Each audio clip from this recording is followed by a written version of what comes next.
Saudi আরব, তুরস্ক আর পাকিস্তানকে নিয়ে গঠিত নতুন মক্কা যৌথ প্রতিরক্ষা চুক্তি বা মক্কা প্যাক্ট কি তবে মধ্যপ্রাচ্যের নতুন ন্যাটো হতে চলেছে?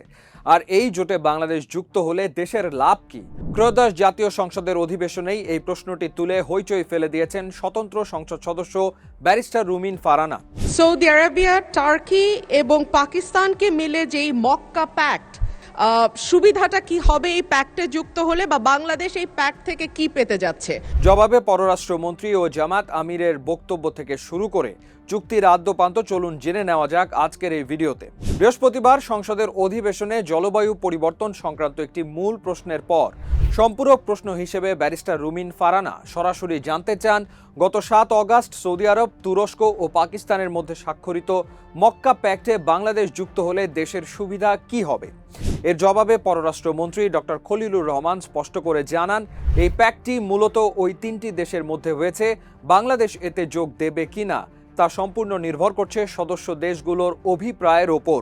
তারা যদি বাংলাদেশকে আমন্ত্রণ জানায় তবে সরকার বিষয়টি ইতিবাচকভাবে বিবেচনা করবে। তবে তার আগে এর ভালো মন্দ নিয়ে আলোচনার সময় এখনো আসেনি বলে জানান তিনি।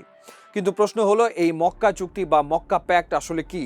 সহজ কথায়, এই 3 দেশের একটি যৌথ নিরাপত্তা ও প্রতিরক্ষা ব্যবস্থা। চুক্তির মূল কথা হলো, এই 3 দেশের যে কোনো একটির ওপর সশস্ত্র হামলা হলে অন্য 2 দেশ তার পাশে দাঁড়াবে।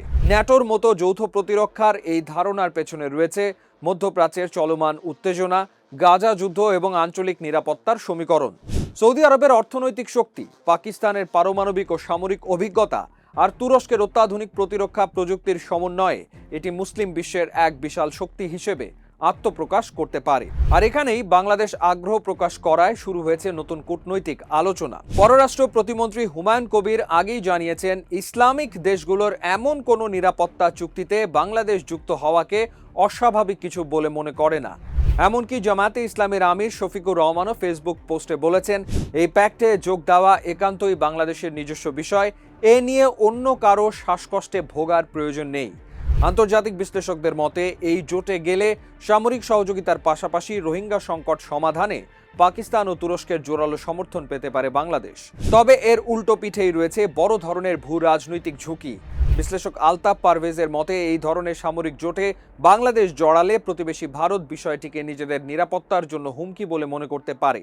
ফলে দক্ষিণ এশিয়ায় নতুন করে কূটনৈতিক বা সামরিক উত্তেজনা বাড়ার আশঙ্কাও উড়িয়ে দেওয়া যাচ্ছে না। তবে শুধু সামরিক বা কৌশলগত কারণই নয়, এই প্যাক্টের পেছনে একটি বড় অর্থনৈতিক ও রাজনৈতিক সমীকরণও কাজ করছে।